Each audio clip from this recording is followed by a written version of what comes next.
Start me now. a bit more. Just- Yeah. All right. Hi there, this is Benja from Hungry for Comics. I'm an independent comics store based in North London at Stroud Green Market and at the All Good Bookshop. And I have with me my guest here today, also off camera, is Mr. Vik DeLuca. He's the manager of Forbidden Planet Camden. He works in PR for comics publishers, and he's also a comics critic. Hey, Vik. Thank you, man. This is a very, very great setup. You were very eloquent. Amazing. I try. So what we're presenting today is our top 10 comics of the year 2025, but it's not a... It's... So here was the idea. I've known Vik for many years, and we have a lot of spirited discussions about comics, and we disagree on almost everything in a very positive way. In a positive way. You can see we're still speaking to each other. So I've got my top 10 of the year together, and I've asked Vik to put his top 10 together, and I think between the two of us you're going to get some really interesting recommendations here. So I think that's enough waffle. Let's start. Do you want There'll be blood on the... Guess first. What's your number 10 book?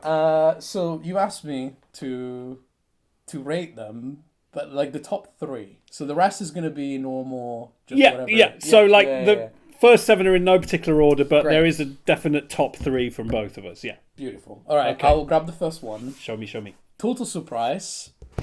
Manga one shot. Ooh. All right, so this is Samura, the same author from Blades of Immortal. This was an incredible surprise. Now I'm going to butcher the name. Sneguroshka of the Spring Breeze. Just rolls off the tongue, doesn't That's it? right, yeah.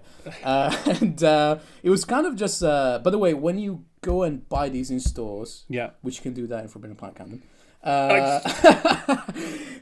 this is sealed because it has some content that we're not going to be able to show on camera. On every page? Not on every page. Okay. So we can have a look at it, quite a bit of it. Okay. It's very, whatever it's in here is very tasteful. Okay. This is the story of a very mysterious couple of protagonists that are depicted in this beautiful cover.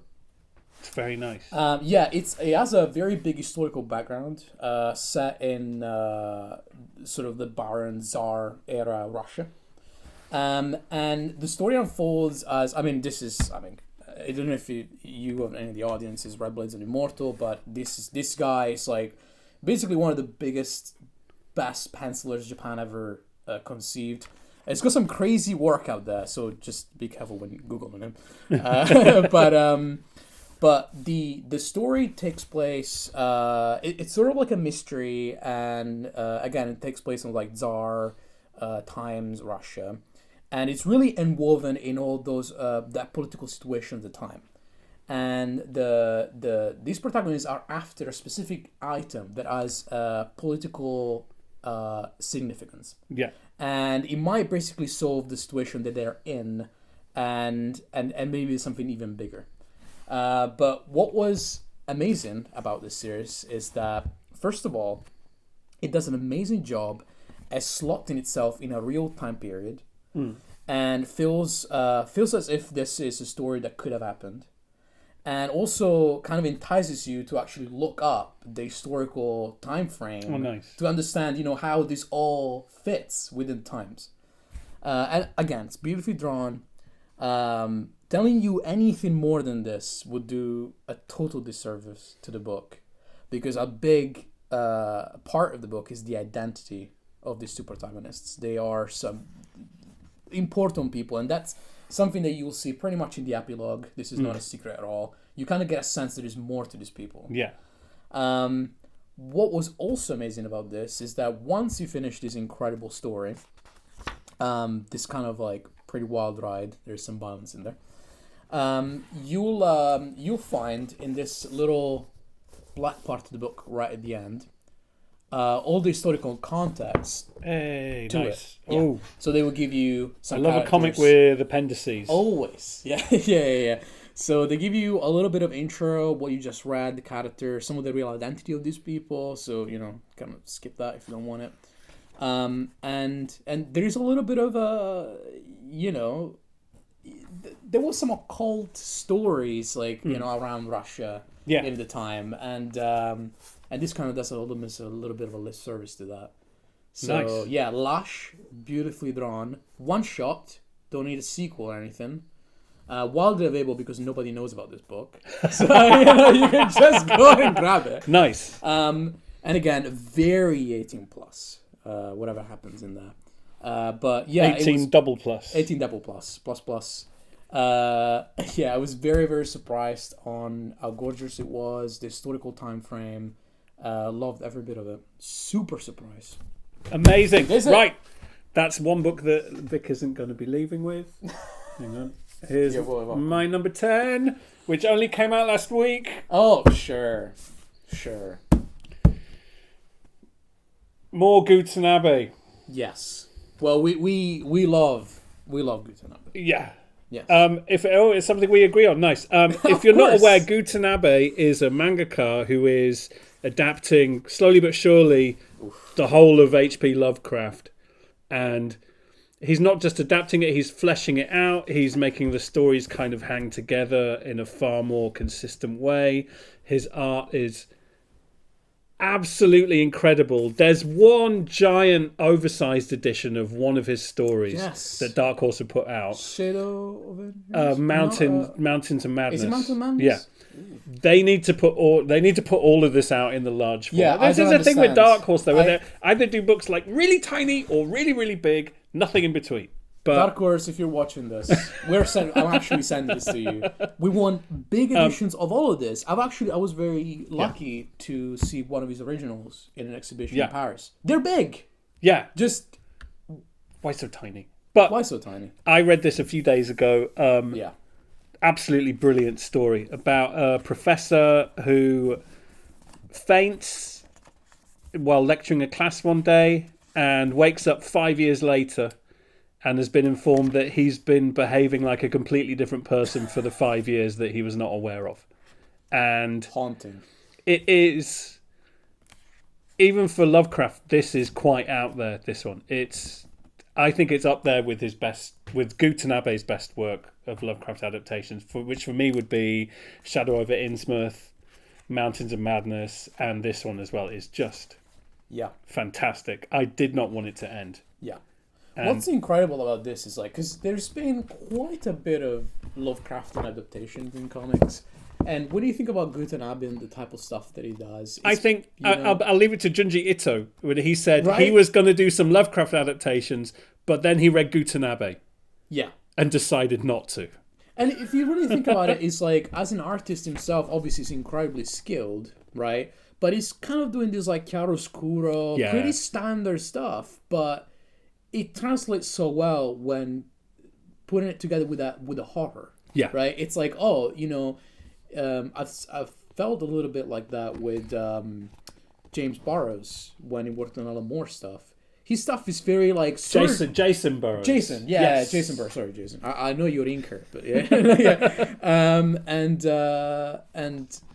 The thing is you think that pretty this is clear shapes, pretty what you would find mundane and this doesn't really have a flair. But the way that he has with grayscale and just the sense of scale. There's a thing he does with shadows as well. Yeah. That, the way almost everything is cast in shadow. And the way he does these misty, kind of very noisy. It's layered. Works is just it's so atmospheric. Yeah. But also it's the pacing and his storytelling as well. And how he's adapted the work. It's absolutely brilliant. Okay, that's my number 10. And then Lush. Okay, great. Yeah, we're gonna. I feel I don't want to hurry you, but no. It's a lot. Okay, so what's gonna be? Okay, so we'll do a topic in the horror. All right, one of my favorite labels right now. Well, imprints. Smudge. Yeah, Smudge. They've had a few releases this year. But I feel like Face Me, this one, story-wise, maybe might have not been as out there as the latest release, which was My Gorilla Family. Yeah. Pretty wild stuff. But this is definitely more of the historical context and the person behind it, like both Taro's actual Yes. he was the founder of Garrow? He was one of the people behind it. Yeah. I wouldn't say it was like early people around it. Right. But it was also like part of the Yakuza for a little bit. So yeah. Which so yeah, okay, so going into the book, this is one of their anthologies, right? So these are all short stories. Pretty out there. They really read kind of like EC creepies. Nice. That's the vibe, you know? And they are really, really well drawn, especially for the time. Like, this guy's really taking his time, you know, environments, and there might be some stuff that we can't show on this one. But even the color pages, we have some pretty amazing color pages. So let's have a look. Oh yeah, here we go. I mean, like, right? Wow. You just want this in your house. There's this era of this kind of pulpy Japanese. You're right. Yeah. It's like their EC. It's their EC. It's the same kind of thing. Yeah. And yeah. I've noticed since Smudge have been publishing this stuff, yeah, quite a few other publishers are starting to bring that stuff back, like Red Knight from Breakdown Press as well. Like, give us more. Give us more, We like this. Because these are just fun, bizarre. Some of them are creative, you know. I think it was, if I'm not wrong, it was him and the author of My Guerrilla Family. Right. These people were reading those stories or reading their titles and then creating a story around that title. So it'd be like, oh, that's a really interesting title or an interesting cover. Oh, nice. You know, let's make my version of these stories. Sometimes actually getting pretty close to it as well. I do want that on my wall. I know. Really these are really amazing. And I have a copy of this. I haven't even opened it. Shame on you. It's a problem with like gratuitous book acquisition. Yeah. Well, and you don't have to land it, you know, so you have it in your house. I already so have it. Keep that you can keep that okay, one. Yeah. And as I said, does it have an essay from? This is the thing. Yeah, Ryan Holberg. Yeah. He's amazing output. We love you, Ryan. Love him. And this one was just amazing because it really tells you more about the man and his story. Okay, so this one is translated. So this is from Hiroshi. Right. So this is not Holberg writing on this one, because like they have some where he's writing the essay. Some are like basically translated. I guess, you know, it's content that has been done before. This one, I think he actually, if I'm not wrong, in this one he thanks him personally, because obviously we wouldn't be able to get any of this stuff if it wasn't for Living the Line and Ryan. You know, I always say, like, so much time spent on these pages to just then be forgotten in some corner in a little island in Japan. You know, it's pretty crazy. One of the first tattoo artists, he was the guy that designed the Muhammad Ali vest, like the Japanese vest. Pretty incredible stuff, you know. So yeah, the story behind the man and the stories for me made this book win on top of the. I think it had 3 releases this year, if I'm not wrong. Yeah, there was. Yeah. Mansect, Face Me, My Guerrilla Family. And if you're not sold on the titles alone, I don't know what I can say. And every time that I read one, it's like, this is now the craziest one. And they're selling out. I think they're getting the hang of how many they actually need to produce, because they're selling out fast when they print them. Which is, I'm super happy. Yeah. Awesome. Here we go. Face Meat. Okay, I've forgotten what I've got. Oh yeah. More horror. They're not all horror. This isn't strictly horror. Ooh. I'm gonna have so much trouble pronouncing the surname. This is a collection of short stories by Julia Gafura. Published by Fantagraphics, called World Within the World. Ooh.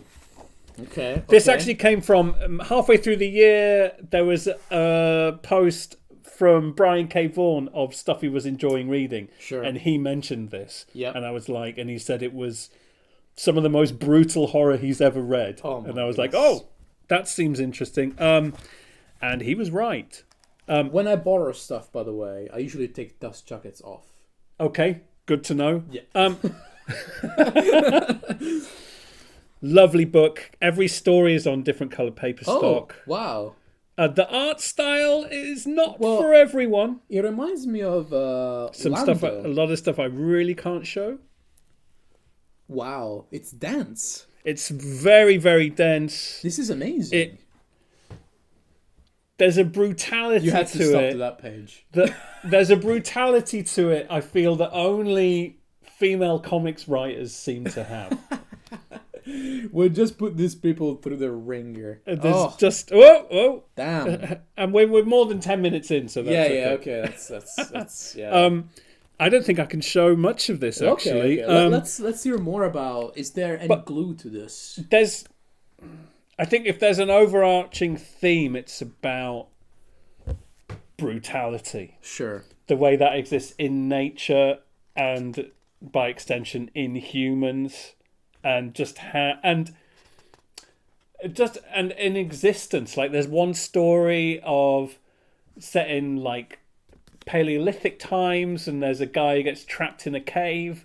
And he gets rescued at the end, and everyone's like, "Yay, we're so happy we rescued you!" And you just see like the stare of this guy who's been trapped in the dark in a cave for days on end.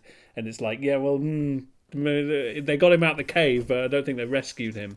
You know, obviously Fantagraphics, this production. Yeah, the book, especially like if you are a book fetishist, like me.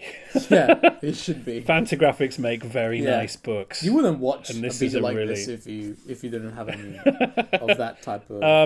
this is... It's great stuff. Yeah. Wow. Really, really awesome anthology. And it's not a fast... Like, each story needs to be digested. You can't speed through it. Yeah. I feel like that with a lot of horror anthologies. Like, it does a disservice to you when, like, you know, reading a story, you kind of have to let it simmer. Just let the horror or whatever you read, just let it, like, you know, say something inside of you before just jumping into something else.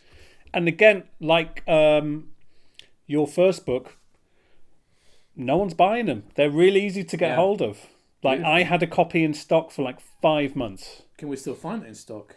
It's still around. Great. Yep. Beautiful. I'll send readers over there. You know? That's World Within the World. Okay. World Within the World. Beautiful book. Wow. Next.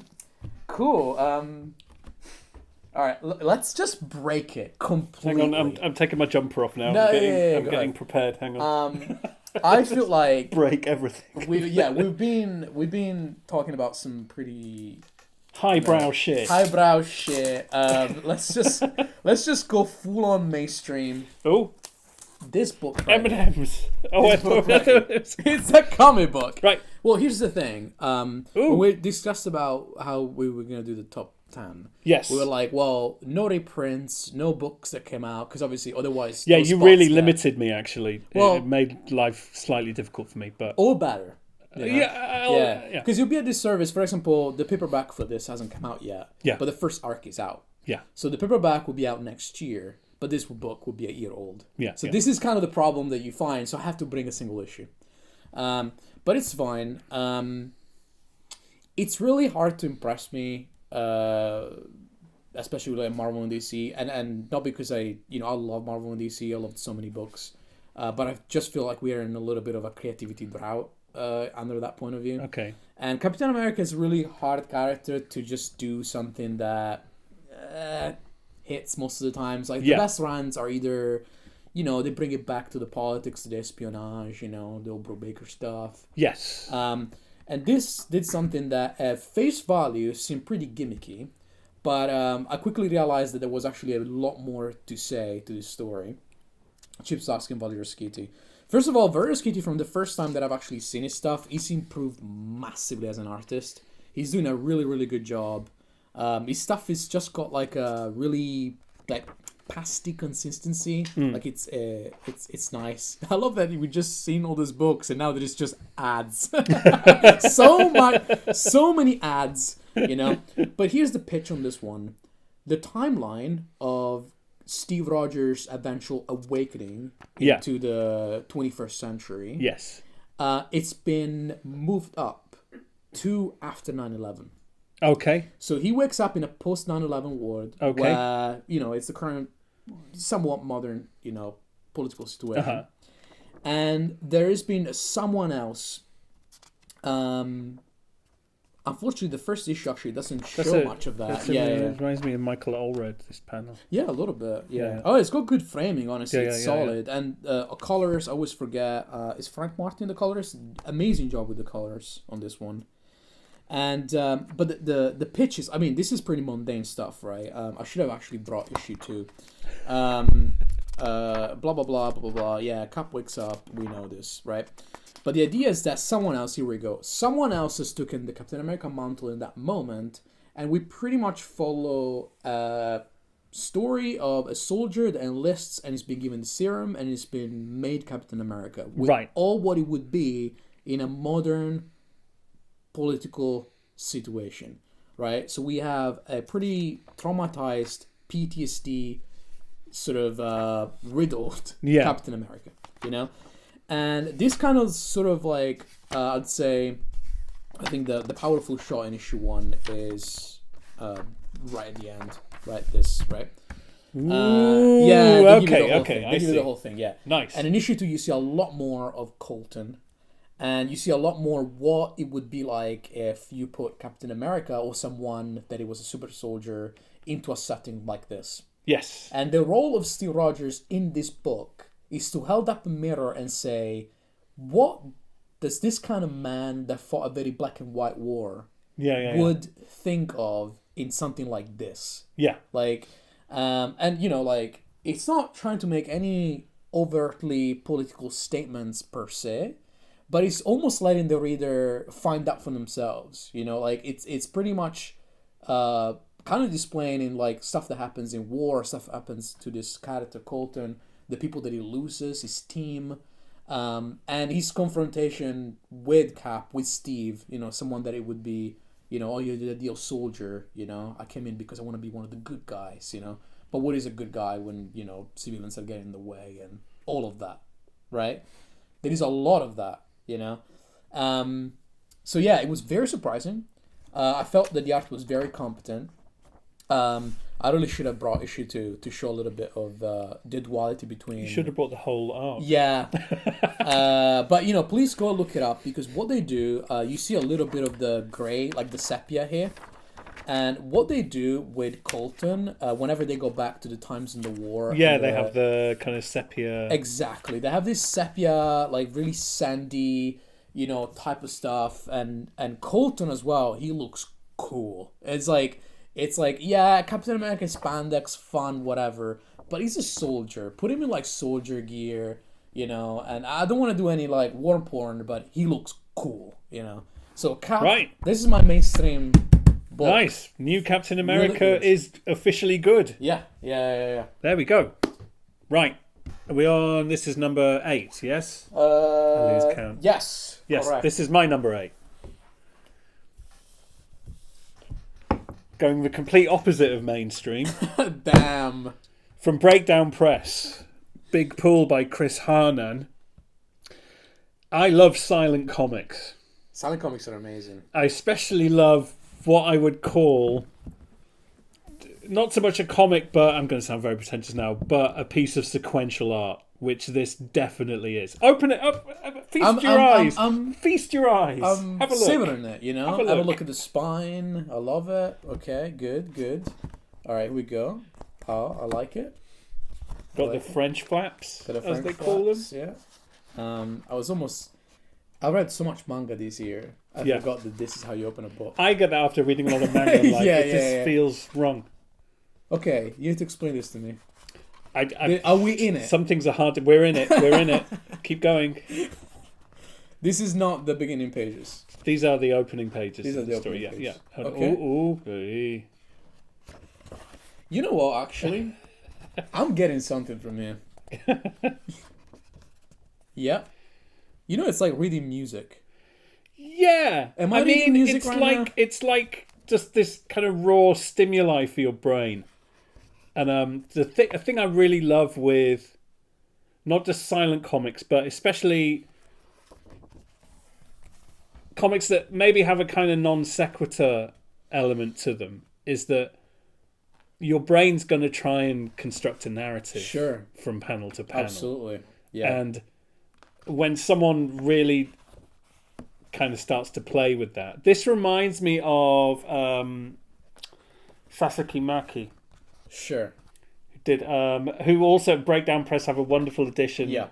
of his stories called Ding Dong Circus. Yeah. This gives me that same kind of vibe. Yeah. It's just, I find it very relaxing to read this kind of stuff. I mean, I actually feel the complete opposite. I find it extremely stimulating.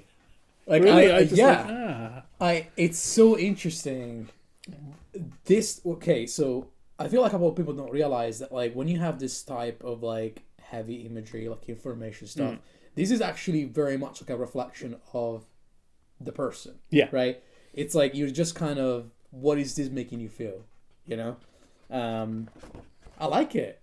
I like it. It's definitely, he does some really nice things with the color palette, especially like the use of silver, and it's quite a shiny silver, and it's kind of refreshing as well. Like, like comics can get very technical, and and not to say that this isn't, but you can clearly see there is freedom in it. There is that freedom of just that looks a bit like you. Thanks. Damn, I kind of feel like, I definitely, like, I'll experiment listening to music. Yeah. Well, were you listening to music the first time, or were you in complete silence when you read this? I can't listen to music and read. Okay, fair. Well, I've got to do one or the other. No lyrics. I've got to do one or the other. No, just sound. Even if it's instrumental. Okay. I feel like this is the sort of things that I should bring on a train and have a look at people watching me read. Just watch people watching you read this and see what they... It's not surely reading that. It reminds me... Can I draw a comparison? It reminds me a little bit of... We love comparison. Pushwagner. Sure, yeah. Which was this crazy, like, stream of consciousness... Yeah, for comics. Sure. Yeah. This kind of thing. Yeah.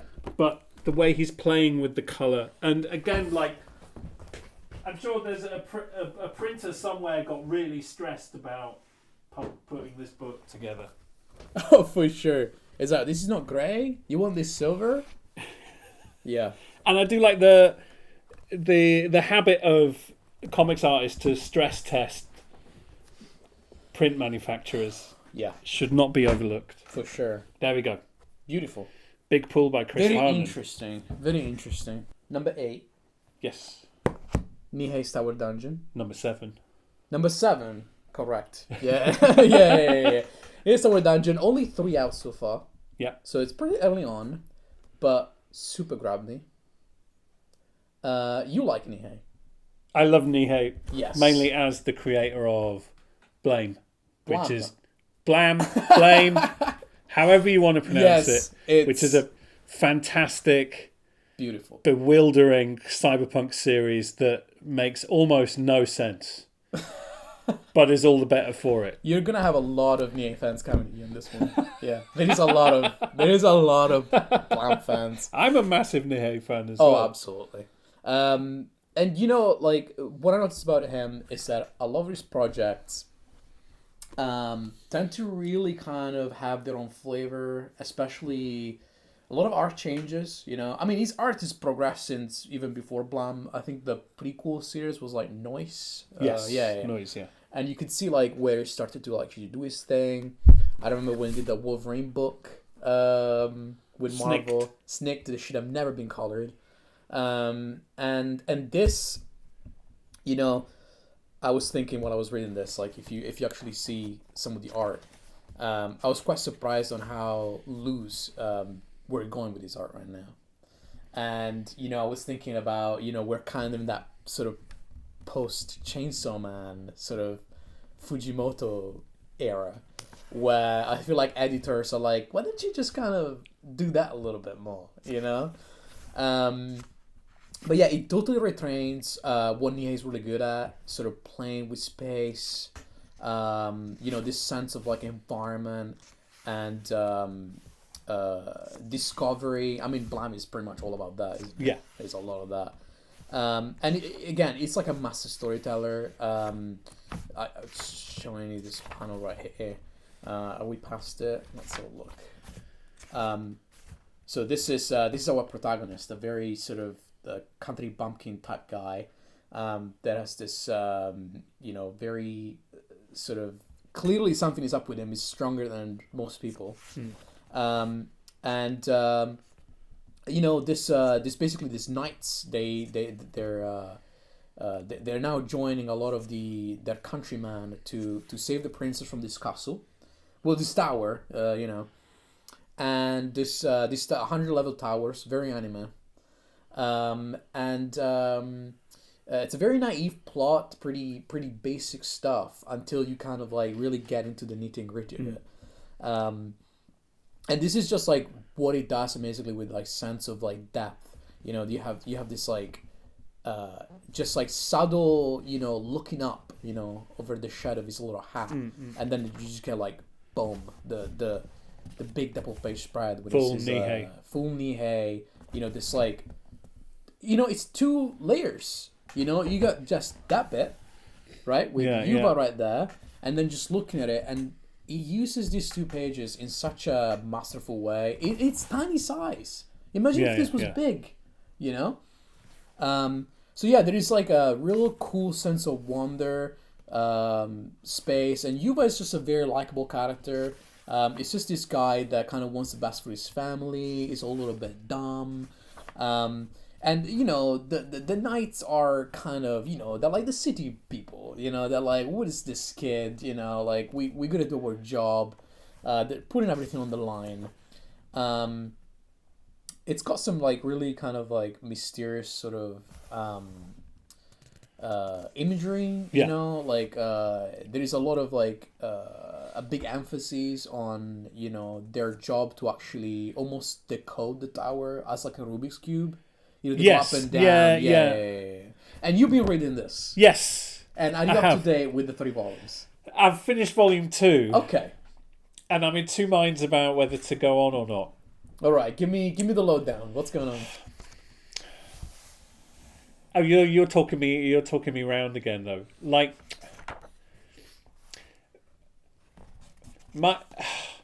I'm being unfair though. My issue is that Blam Blame is so damn good. Sure.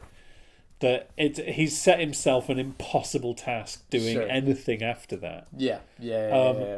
Knights of Sidonia, I got like halfway through it and found it so depressing. It's extremely depressing. So depressing. We agree on that. I was in a period of my life where I couldn't have read that. I was extremely oppressive. I will pick it up again at some point.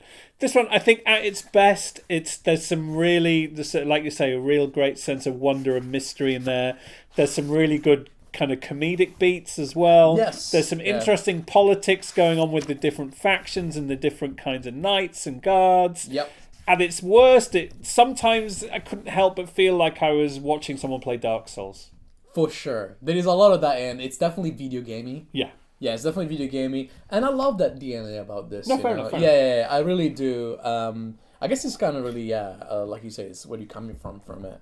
But, I really like the idea of sort of like having like a very naive protagonist kind of like clashing with like the big award. And this, from his point of view, every bit from the personality that he meets, he never met people like this. Yeah. He never, let alone getting in a tower with all these monsters. We really see the stories from his point of view as well. Yeah.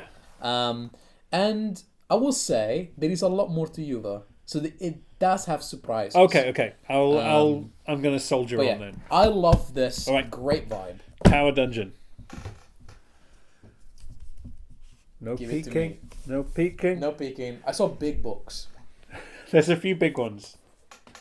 Oh, yes. Dr. Worthless by Harold Schechter and Eric Powell. The same team who did a brilliant biography of Ed Gein. Eric Powell, you may know him as the creator of Goon. Probably the best horror comedy comic book ever made. Goon was just an amazing... So good. Yeah. This is telling the life story of a Dr. Wortham who tried to get comic books banned in the United States in the 1950s. We don't like that. But there's a lot more to him than that. Mm-hmm. Have you read this? I've not read it yet, So but it's definitely my radar. leading up to him writing Seduction of the Innocent, which was a book about how comic books were a terrible corruption of children. Be careful, a lot of this you don't want to show. Yeah.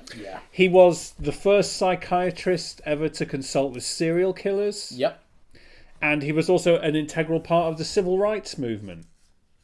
So I was not prepared for what was in this book. And at one point I had to put it down and take a long break, because there's a massive true crime element to the storytelling in this that is absolutely harrowing. Which makes complete sense Yeah. for what they've been working on. By the time you get to the point in the character's life where he decides that he thinks comic books are corrupting young people, you completely understand where he's coming from. It's so brilliantly told, and such a surprising and even-handed reflection on the life of a man who has been historically demonized. Yeah. And even more ironic that it is done in the form of a comic book. I mean, people, let's face it, it's just it's got to be black and white or we don't talk about it. It's it's, there's so many people in comics that are just, this man was a monster. And it's I feel with anyone with more than a passing interest in comics, you need to read 100%. this. It's fantastic. It's totally my radar. I mean, to be fair, anything Eric Powell is always and also the Ed Gein book they did, which seems to be out of print now for some bizarre reason, is really worth a read. Yeah, Dark Horse put this out. The Ed Gein one was really good as well. Yeah. Beautiful. All right. What number is now? What is this? Now we're on number 6. 6. Man, it's gonna be a manga, isn't it? All right. Another manga. This is another author that we both really like, and yay, Inio Asano. Yay. Right. Mujina Into the Deep. So this one was super surprising. This was the first thing of Inio Asano I read. Oh, nice. So you're new to it. And I decided after that, I need to read everything this man has ever done. Yeah. It's great. The premise of this thing, first of all, is phenomenal. Mujina are what people are called once they give away their rights. In this sort of, I'd say, near future, people can sell or get extorted their rights as a person. What that entails is that they are effectively outside the purview of the law. Pretty much in any situation. Right. They can commit crimes, they can kill, and be killed with zero consequences. Well, their life is the big consequence, you know. And just by this very simple premise, you can only imagine what that would mean in a society, right? And he explores all of those things in an incredible way, extremely smart. Obviously, if you ever read anything in Asano, this thing is incredibly adult, super 18++. There is, the what he decides is to follow this premise with is through the idea that these Mujinas would kind of make the perfect killers. Yeah. They're basically assassins. And it grounds this thing in sort of the social media war. There is a lot of I can be an influencer, be on Snapchat and kill people. And so there is a fashion element to it as well. Of these cool killer people. And yeah, I mean, obviously, Inio Asano, incredibly well drawn. Yeah, I feel like detailed. In this one of his in particular, it's the camera is another character. 100%. Just the angles he's pulling off is... And, to do a series about, there's a lot of rooftops, right? There is, this idea of, rooftop culture. Look at that. You have to be that good. You have to be that good. And he's just got, his art is so... It can be, it can be aggressive. But I find, unlike a lot of mangaka, especially a lot of very technically adept mangaka, they seem to they have to draw everything. Yes. And sometimes it can be very hard to read the page because of that. But Asano, he knows what to leave out. Absolutely. No matter how technical the drawing is, the page is always easy to read. Yeah. Yeah, it's got like a really... nice image to land on. Really, yeah. Speaking of which, this is what Asano does to my eyes. I just want to stab them because this is this beautiful. Well, it's got like a great grasp of depth, and he knows what to delineate. And obviously, whoever assistant has got on backgrounds and stuff like that, they just know how to really just makes his figure just accentuated. Because backgrounds is really, really hard to pull off when they're that detailed, And his stuff is always fun. Right, it can be violent, serious, but there's always a real that humor. To there is a humor, yeah. There is a really idea of even in the faces, there is a cartoon element to it, and when something very adult happens, it makes it all the more horrifying. Yeah. It makes it all. Also, this cartoon character is just going through the absolute worst. But yeah, I completely recommend it. It's How many volumes are they on now? Is 3 volumes. Right. Yeah, 3 volumes out. I think the 3rd volume was just out. Very nice series. Super compelling. So much fun. Awesome. Okay, my number 6. I've forgotten what order I put them in here. Oh, yay! Is it? Yes, 6? Number 6 is Spent from Alison Bechdel. Wait a minute. I have a question. Yes. When did this come out again? This is came very out, recent. Came out June, July? June, July. Something like that. Okay. So, cool. Alison Bechdel being the world-famous author of Fun Home, as it says at the top there, which was partially... part of that story was that she grew up in a funeral home. I don't want to spoil it, but if you haven't read Fun Home, it is one of the best graphic novels of all time, hands down. The funny thing about them having to write that. Yeah. For any other reason, sometimes it's because, it's the author of Fun Home. Yeah. But so many people that do not usually read graphic novels have read Fun Home. Yes. So this is a must. You have to write that for most people. Yeah. So this is a brilliant work of self-parody. It's her funniest book. It's laugh out loud funny. And in this book, instead of growing up in a funeral home, her father was a taxidermist, and she didn't write a book called Fun Home. She wrote a book called Death and Taxidermy. Oh, that's really funny. And currently in this situation, she's living on a farm with her wife, raising pygmy goats. Yeah. And her work, Death and Taxidermy, is being turned into a streaming series on Amazon. Yeah. I think they call it Schmamazon in this. Which is fair. And illegally distinct Amazon. They have about 12 cats and a really colourful cast of neighbours. It's just absolutely brilliant. It's so funny. I think Alison Bechdel, it's interesting, she could be working in any medium telling any kind of story. Yeah. And she'd be brilliant. She's just a great storyteller. Yeah. I think I'd compare it to Joe Sacco in that way as well. It just...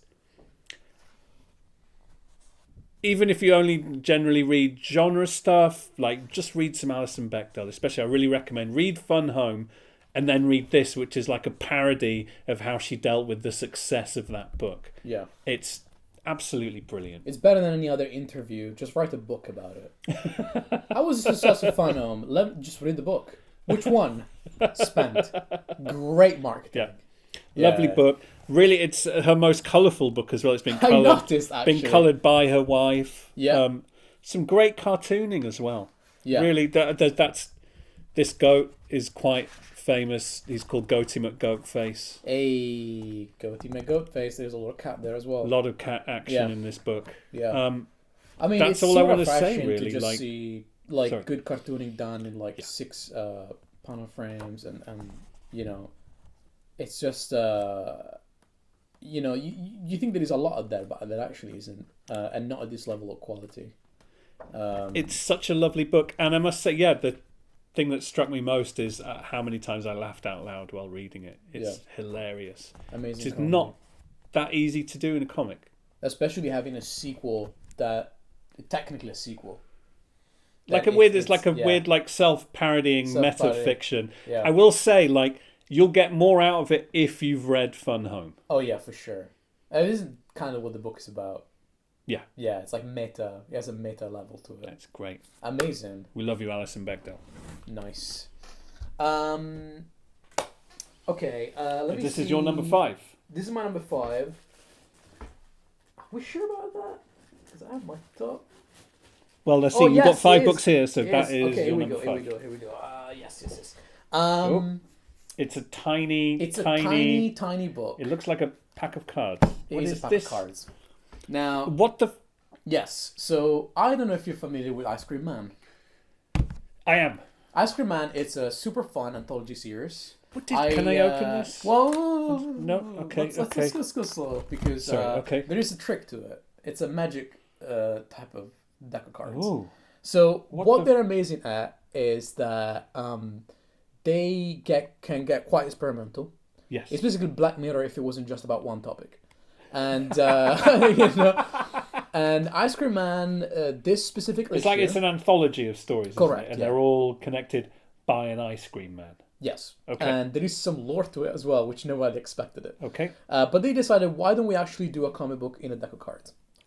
And you know, it was very creative. And the thing about this, the reason why I stopped you right there is because it's actually in order. Oh. Yeah. So you can't really shuffle the cards itself. I think that would have been a pretty incredible feat if they managed to actually do a story in a pack of cards that could also be shuffled. Order. Yeah. But what you know, I mean, Morasso, like, his art is phenomenal. Do not shuffle the cards. It does say on the back. It does say on the back. But shuffle is in the title. It's misleading. It's a bit misleading. Okay. Yeah. I mean, and when you see a deck of cards, you just want to shuffle it. You know. But you know, this is not just a gimmick, which is, I really hope they wasn't, because what this does is that it actually gives a little bit of a different dimension to it, because like in the story, I mean, some of it refer to like games like, you know, Magic the Gathering. Oh yeah, it looks like a Magic the Gathering card. Yeah. What they do is, like, while you're reading the story and you're seeing what's happening, the cards become part of the story. Oh, nice. Yeah, so the wife of this family, it's, you know, they're planning a divorce, and she goes through her cards and finds the divorce attorney card, which is right there. So, you know, so yeah, the comic kind of like, oh, nice, jumps out, you know? It gives you like a different dimension. Yes, I love works that do this. 100%. Oh, this is like the casino, so, right? Yeah, it's fun. It's not just gimmicky. And I think what was interesting about this is because Ice Cream Man is mainly a horror anthology. Yes. And the way that they've done it is that a lot of the mystery is on what this ice cream persona is actually able to do. Yes.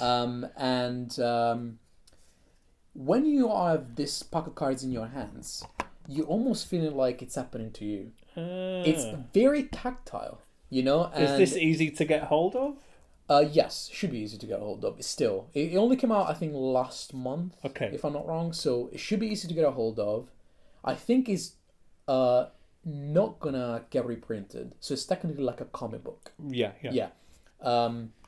So, you know, I urge anyone that's, you know, I'm not gonna go forward because I feel like there is surprises. Spoilers ahead. There is spoilers. Great ending, and it was horrific. Like, I wasn't shaking, but I was in my room by myself, no music, and I had this in my hands.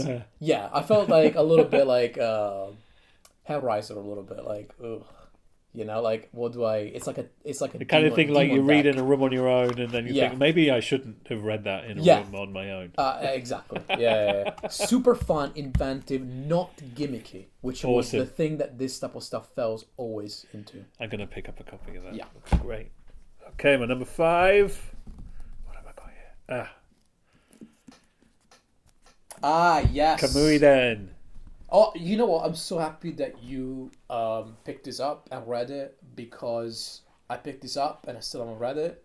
And I haven't read volume 2 now, yet. Yeah, it just came out, didn't it? Or A couple months ago. A couple months ago? Yeah. Oh, that's going fast. Yeah. Please tell me about it because I always want to read this. It's so this was published originally in Japan in the 70s. Mm-hmm. This is the first English reprint of it in the original Japanese format. Yep. There were some Epic Comics colorized reprints of some of it. God awful. I'm glad I didn't pick up those then. I could have got some of those at one point, but I didn't. No, so this is a realist ninja epic. Yep. And the first volume focuses on. This is one volume. There's going to be apparently about. Have a flick. I'll do the honors. Ooh. Apparently, there's going to be 10 volumes of this. Yeah, it's and long. Drawn and Quarterly are putting them out about every 6 months. Yeah. It'll take a while. And the first look at these, it has these beautiful, like, silent passages about the animals in the forests and in the mountains and all their interactions. Yeah. Just beautiful. And the main focus in the first book, as far as I've read, is about the class struggles in the Edo period in Japan. Yeah. And it's really, really brutal. You would not want to be alive in this time period. The struggles people face are... Oof. That's grim. Insurmountable. That's us first. Insurmountable. Yeah. Yeah, it's not a... I bought a copy of this for my Japanophile 13-year-old niece, and her father was we'll wait till she's a bit. Thank you, but we'll wait till she's a bit older to read this one. I can't wait to read more of it. It's absolutely brilliant. I'm surprised it's taken this long for it to be published in English. Yeah. Drawn and Quarterly doing a really good job publishing some of the rarer or harder to get hold of manga. And they're doing a great treatment. Yeah. They're really nice, lush books. The size is nice. The book, it's got this interesting kind of dust little coverlet. Yeah, your... the kind of bit that looks really nice but will very easily break. And kind of slightly annoying. But I always remove all of this one reading. It's a great... I found it quite a slow read. I read this over the period of about a month. Yeah. Reading just a chapter at a time. It's got to be done. It's very dense. Like the characters, a lot of different characters, very complex, but it all hangs together. That's the thing, is like a lot of this stuff, even though it's collected in like big books, these are serialized and they meant to be read serialized. Really I must say though, reads, this they've ended the volume in the right place. That this does kind of work as its own self-contained story as well. Nice. Absolutely great. Beautiful. I really need to read Volume 2 because Volume 3 is coming out very soon. Yeah. Kamui. Beautiful.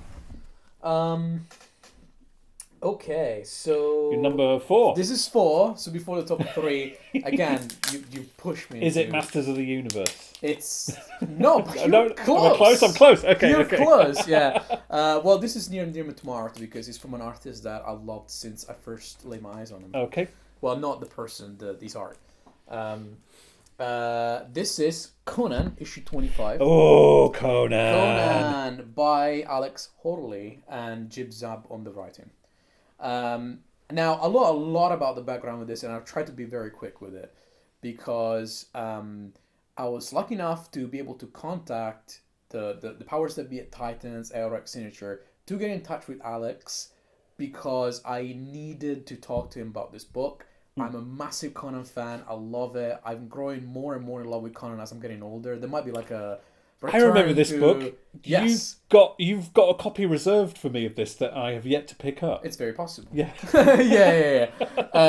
And this thing, for the 25th anniversary, well, it's the 25th issue of Titan series, which has been doing really, really well. It's like, it feels like a really great Conan story. Alex has been doing a lot of covers for it.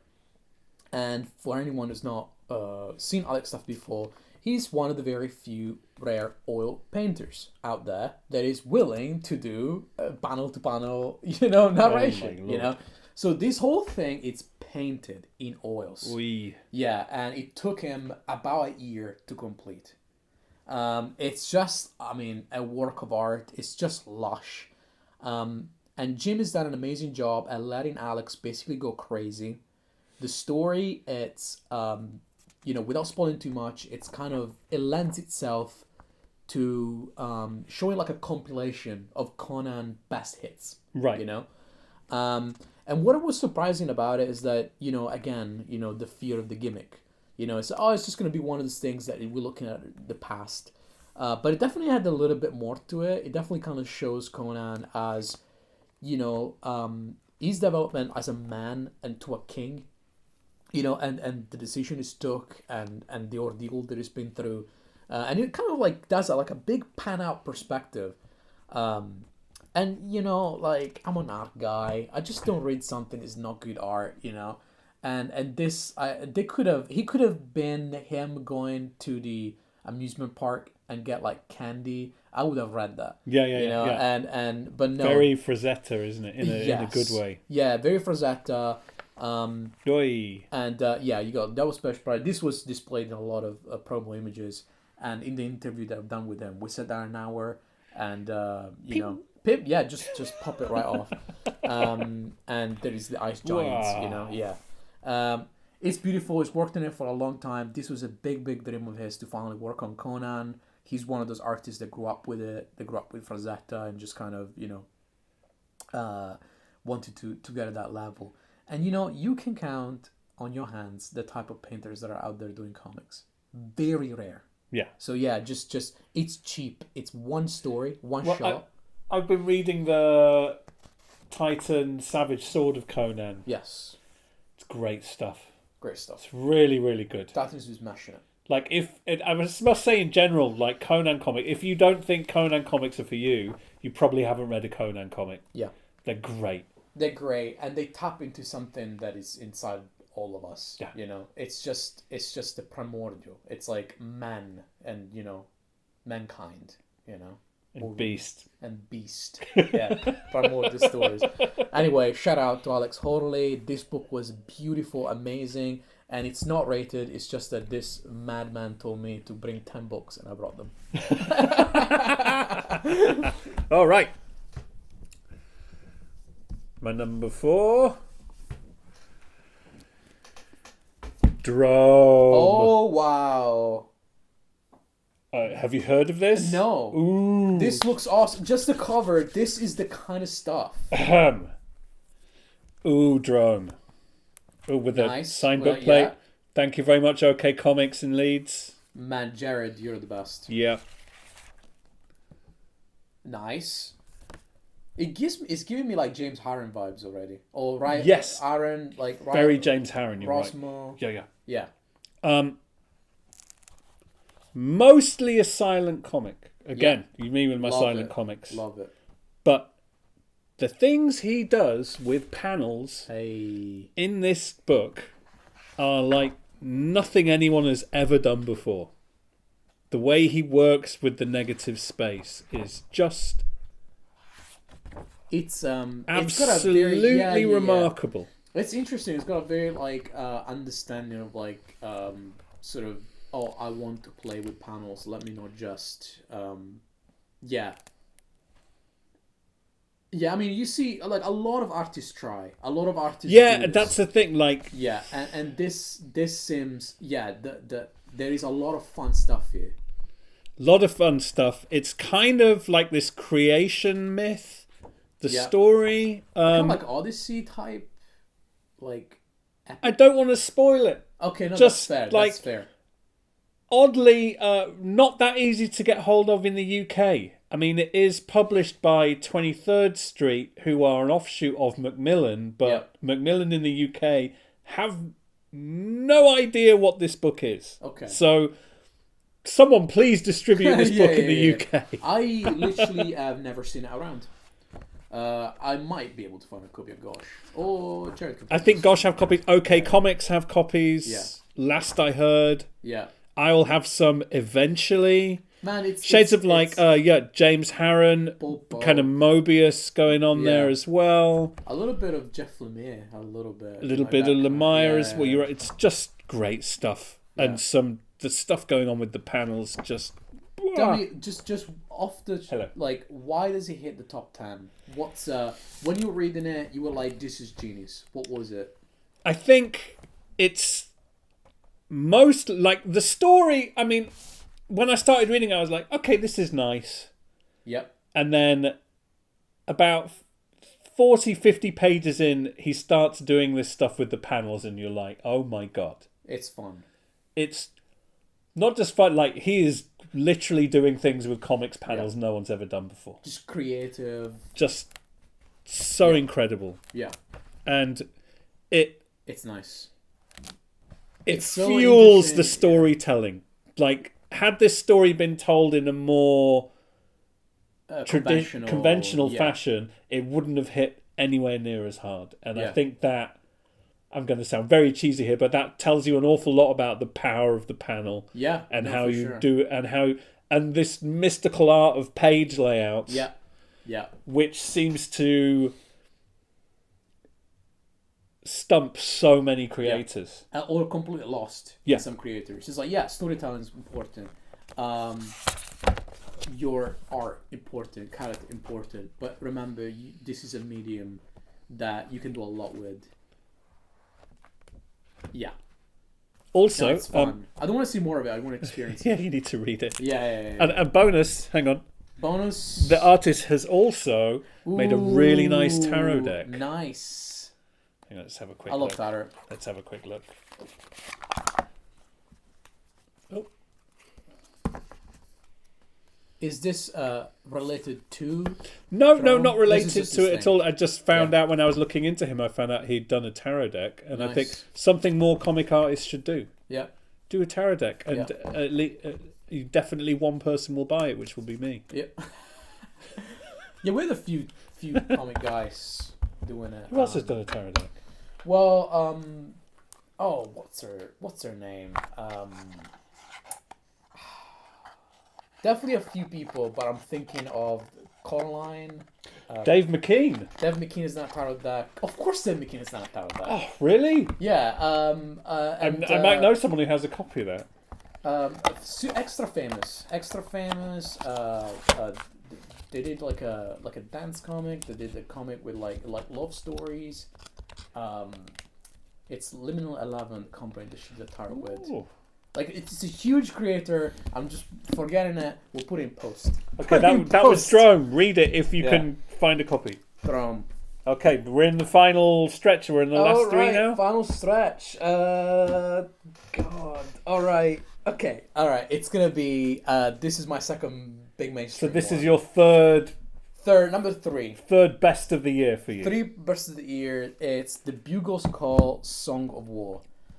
Now, this is going to be a thing that people are going to be like, what is this thing? If there's one thing I've learned from manga, it's do not judge the book by its cover. Exactly. It's like a little kid with a trumpet. What's going on here? Yeah. I feel like this video is going to come out. We're going to talk about this book. Nobody will care. Nobody will read it. And in a year's time, people will buy statues of these characters. It's going to be one of those. It sits in that space of like the Villain Saga, Attack on Titan space, right? And the premise, I'm gonna try to speed it through because there's a lot to it, but it's medieval age. We have this kid that he's got a little branch coming out of his head. There are spires in this world.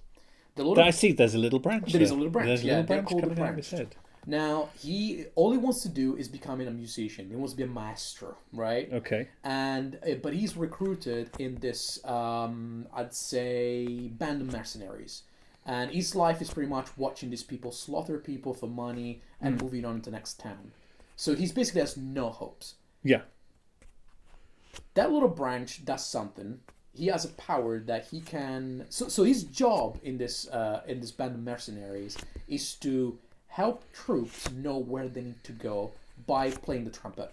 Yeah. So he would just give you like your little toot, right? And the little Dr. Doom toot for people that know that meme. And telling people where to go, what to do. Now, this is an extremely smart kid. They find out that he has a power that he can make music into light. And through light, he can actually give directions to people on the battlefield. Okay. Right, so his power is technically useless, but there is a creativity that the author has to link this power to other branched. Very there is a lot to it, but Sold. Sold. Don't tell me anymore. Just one. So there is this guy that is called Speed, Right. but he only has speed, right? And we'll find Speed guy. And the thing is that with Speed is like he doesn't have enough. He doesn't have ice. I love that there's like a feedback loop Yep. between manga Yep. and RPGs. Oh, always, always. So it's very, very compelling. I mean, first of all, like the sense of space, like it's just because obviously, like especially at the very beginning, it's very realistic, like the way that they fight and the way that what happens on a battlefield. Yeah. You know, and so the guy that has speed can actually see where he's going because his only power is speed. He doesn't have supervision. It's basically a blur. But if he was able to see one single streak of light, he could potentially be used as a bullet. Right. And yeah, that's kind of where we're going. There are more branched, more very seemingly useless powers that have been used in such incredible creativity. Like I just couldn't believe any time that they introduced So as someone. a really crude analogy, it's like Berserk meets Power Rangers. I like it. I like it. But you see, Power Ranger at face value have power. They have weapons. But these branched are a band of useless, degenerates. Like not even like degenerate in like a perverted way. They're just terrible or useless people. Right. They're broken. They have like PTSD, or they have issues, or even their powers have led them to lead some either secluded lives, and again, It's quite a chunky book as well. It's a chunky book. You get a lot for your you get a lot. money. You get a That's lot. good. And this is the thing that whenever it comes out, I don't waste a second. If How I'm many on volumes lunch, are out so far? three volumes, super compelling, and I feel like this is definitely going to be the big one. Nice. You heard it here. Buy this book. Bugle Call. Bugle Awesome. Call. So surprising. All right. Top 3. I'm very excited. My number 3. Can I? I've just got to refill my water. Hang on. That's an edit there. We'll do that. All the other times that you could have had an edit. All right.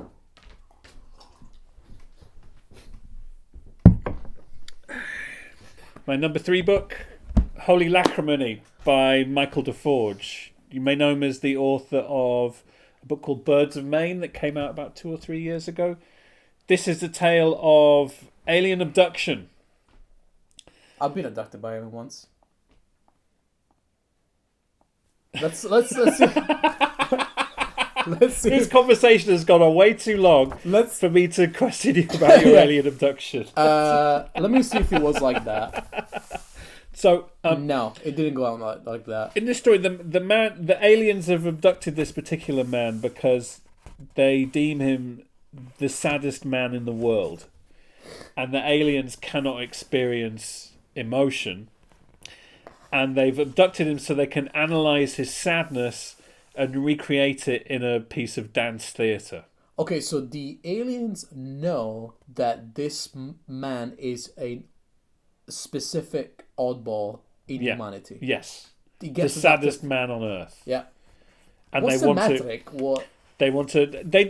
He does quiz them about this, and That's really funny. they seem convinced that he is the saddest man on earth. That's really good, actually. That's I like that. It's quite compelling. I love his art style. If I could describe it in one word, I'd say it's bendy. Bandy. It's very bandy. There's a real I like no gutter. yes. Yeah. Yeah, when you see the black spaces, it kind of just all gels in. It just gives you that kind of. It's almost like this is what. Yes, where he's person... delineating with the color and the framing. It's lovely. Yeah. Really nice. Very weird aliens who at this point just reminded me they do look a bit like the guy from Scream. It's exactly that. I thought this was implied somehow. Some lovely images, some real this is kind of classic. Yeah. Like early European surrealism. Talking about someone that knows what to do with their art. Like, if I would pick from 10 artists who would do the abduction scene, it would be this guy. Like, it's alien and his art is alien. Yeah, it is very. Yeah. And the second half of the story, he returns to Earth and joins a group for alien abductees. This is 50%. Yeah, Damn. and, Okay. and maybe like No the last color. third of it. And, That's interesting. but essentially, it's like he feels like he's the only one who genuinely was abducted, and that everyone else in the group is a nutter. There's something about this book that really, really stuck with me. Yeah. I mean, I came for the art, stayed for the storytelling. Yeah. It's just, it really, really sticks with It you. looks quite haunting. It's got like a sinister vibe to it. It's hard to put it into words. I mean, I think that's a power of a graphic novel, is that it can kind of capture with images and words something that can't quite be expressed with either. Yeah, for sure. And this really is one of those, a really haunting book. That's a good word for it. Nice. Everyone I've recommended this to has loved it. Great. It's coming home. Great book. Cool. So we are at this is stop 2. Yes. All right. Okay. So it's a book that I've seen in your house, and I was wondering why is it, and maybe it's number 1. I don't know. But oh no, it's not, because it's in the other table. It's Garden of Spheres. I haven't read it yet. Yeah, I thought so. Okay, I do have them in stock. Well, I did, but I sold out of them. But I will have more in stock in the new year.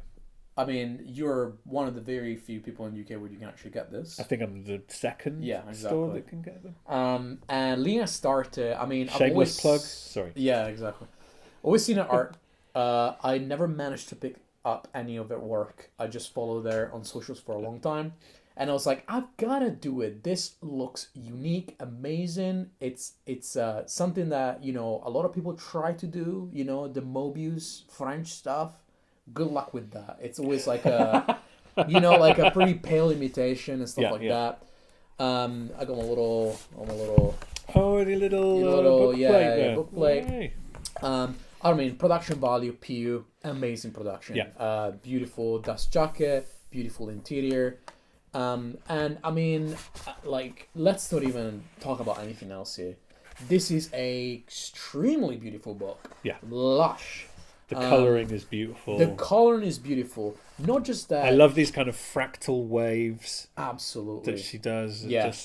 She is one of the best artists alive right now. Yeah. She has it all. She can do anatomy. She can do space. She can do backgrounds. She can do color. She can do black and white. She can do somber, and she can do action. It's an all-rounder. And what I was so... And one of the big thing as well is that she can do timing, which is a huge thing that you can do in graphic novels that a lot of artists miss. It's time. She takes her time, frame shots, building the scene. Obviously, it's very cinematographic, you know? And the colouring is amazing. The colour is amazing. There are some full chapters here where... you know, you'll have full chapters that are full color chapters, right? And they're distinctly drawn in a way that it lends to that, you know? And, you know, coming in, I was like, you know what? I'm going to enjoy this as an art book. I don't even care what this is about. It's fantasy. I love fantasy. Count me in. It's going to be great. There is dialogue. I don't even care. No. This actually really surprised me on a storytelling point of view as well. There is lore to this. There is depth. There is a lot of thought that went into giving people a sense of like discovery and mystery. You know, not all the answer will be given to you. It's not going to be the Silmarillion on any of that. No hand holding. Exactly. But not hand holding. And you know, there is a very good eye for design. Yes. A lot of the characters are very distinct. They have a lot of, you know, you can kind of almost feel like they're ancient, you know. It's violent when it's to be. It's quite crude. And yeah, you know, like, this book is an experience. And, you know, I really regret I could have actually gone and see her. But now that I've read this book, I'm going to source everything else she's ever done.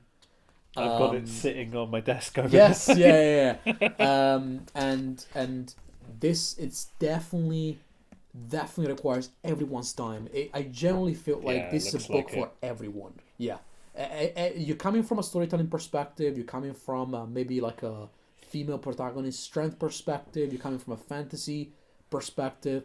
Any type of reader can enjoy this. Yeah, it's beautiful. I mean, I sold out of this in 2 days. Yeah, people I'm just see the cover and they're like, yes, give me that. Beautiful. This is not my number one, only because my number one had more of a personal reason. Okay. But this was so close. Incredible. Lovely. Garden of Spheres. Okay. My number 2 book. Kayla E's Precious Rubbish. Okay, give me the lowdown. Which won the Ignatz Award this year. Yes. Yeah. I noticed that the Guardian top 10 graphic novels this year was all books about trauma. I'm not surprised. I'm just having one book about trauma. Yeah. But this is the best one about trauma from this year. Yep. It's so much more than that. This is a really heavy graphic novel about a very, very traumatic childhood. And the artist Kayla E, who is the book designer as well. Yeah. So the book itself is beautifully put together. I mean, you can tell every page is a pastiche of a comic she read as a child, and every comic she got that from is referenced in the back of the book. And this tells the story of her own childhood and how she came to escape the situation that she was in. It is an astonishing work of what I can only describe as visual poetry. There's nothing like it. It's absolutely unique. The level of design and intention in every single page is something that only cartoonists I can think of that are around today that do that are Dan Close and Chris Ware. Sure. Yeah. It's very I don't think many people appreciate the amount of work that goes into something like this. Yeah. I mean, my only criticism is that it's on glossy paper. I wish it had been done on matte paper, but that's just me. I prefer matte paper. I mean, but I think it's interesting because, the reading experience, I guess, because with this, the colors need to pop. Yeah, true. So true. I guess the gloss is helping that.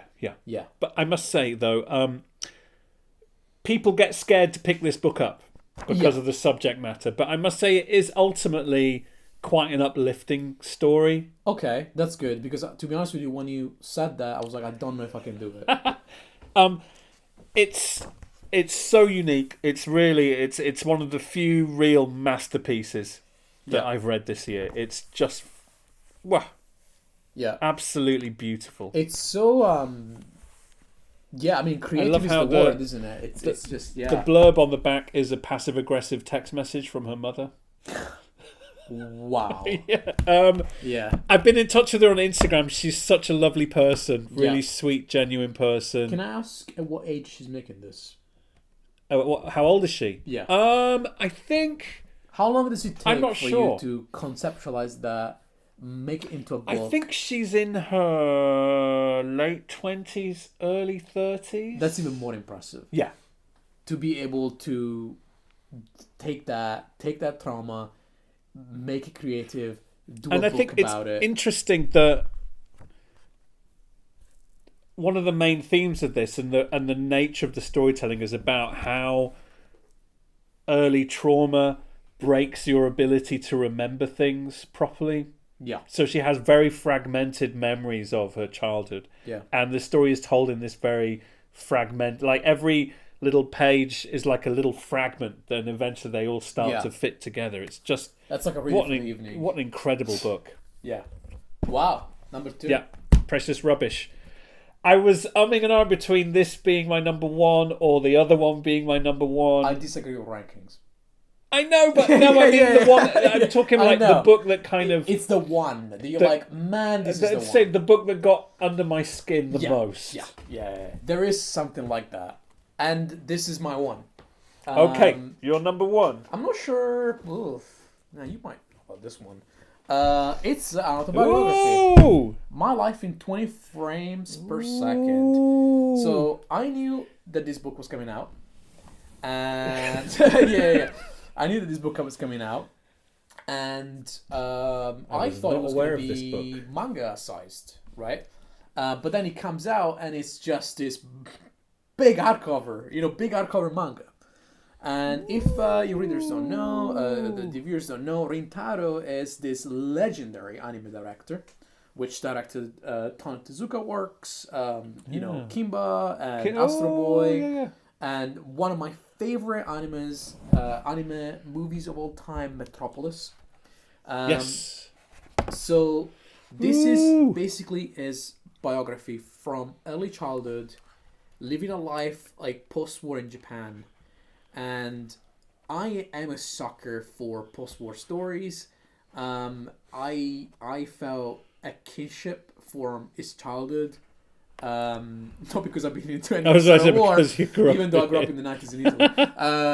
But there is a lot to his family and to his legacy and his father's legacy and how he was brought up. He was brought up with film in this amazing environment where Japan was, just finding out about, the outside world, outside cinema, Italian cinema, and obviously everything that Japan went through post-war. And it's one of those stories that really tells you what the strength of passion can actually do to a person. What everything is stacked up against you.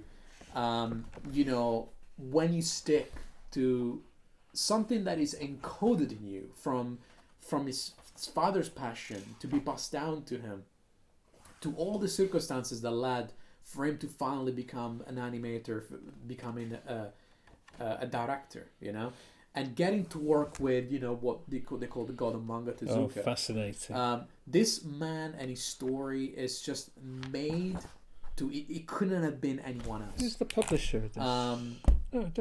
Kana. Yeah. Kana's doing some amazing stuff out there. We're going to get 20th Century Boys from them. So, Abrams and Kana together.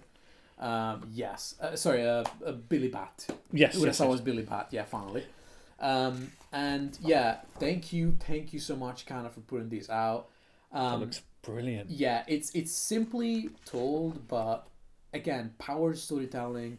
This is someone that knows how to frame a story, how to divide it in compelling sequences. It's like 24 sequences, like the frames. I just some autobiographies do sometimes forget that you're telling a story, so you really do need structure, and this is very well structured, and it's full of feels. I was I actually finished on the train and I was crying on the train. Everybody look at me. Oh. Yeah, but it generally is powerful. It looks great. It's a lovely edition as well. Lovely edition. Really nice. Yeah, big book. I've read so many good stuff, and my thing is non-fiction for the most part. Yeah. But this just went through all of it. And with my love for Metropolis specifically, reading this made so much sense. Beautiful book. Lovely. Yeah, any manga fan or even film fan or war stories fan or real Star Stories fan, it's just a beautiful story, Great. Well, that's a lovely pick. Lovely choice. I need to get some copies of that. Here we go. All right, my number one. Ooh, I've mentioned this to you in messages, so you may see this one coming. Okay. Oh, yes. I really wanted to ask you about that Which one. I must say has been shockingly ignored.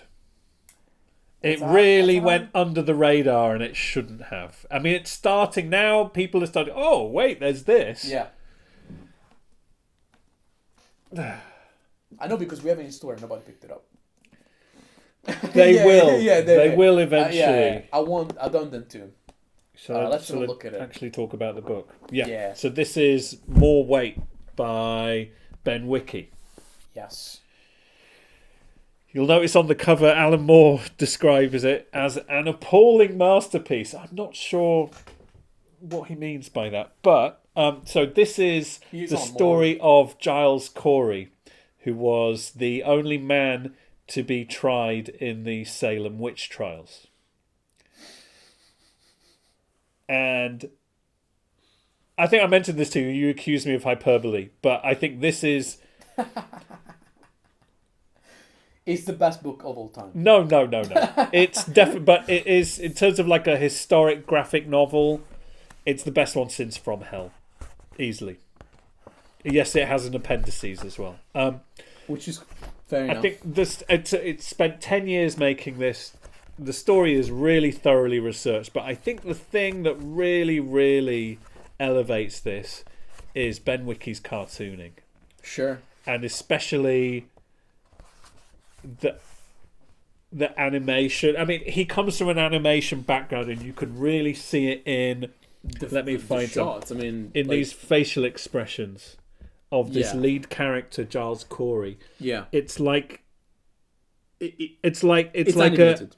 Yeah. Like he's playing a violin or something. Yeah. Like how he manipulates and moves these faces is just so many micro expressions within each expression.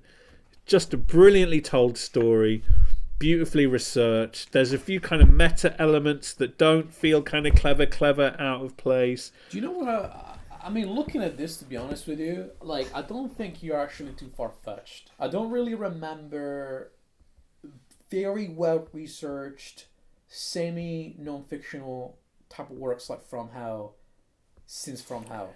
There's not been much. No, there hasn't been much, and probably because it takes about 10 years to make one. Exactly. But this is one, and it's up there. And even something like, for example, monsters or like stuff like that, they are just, not to diminish it at all, but they're like, linear, beautiful work of art. We're not talking about, trying to fit a, an historical background like this. Yeah. This is done. This is a lot. It's, I found that I felt like that going in. I was like, this is a big, chunky book. And a few days later, I was done. It's just... Yeah. Not From Hell done. It's brilliant. That's absolutely... Yeah. I mean, it's told in a much less kind of, From Hell, it like really dwells on its intricacy. Whereas this is told in quite a simple manner. Yeah. But done in such an effective way. Again, it's just his... Like I was saying, like the animation in the characters. Yeah. It really does remind beautiful. me of like French animation and sort of... There is almost like a creepypasta element to it, like Tim Burton-esque. Yes. Sort of, it looks pretty incredible. It's such a great read. Yeah.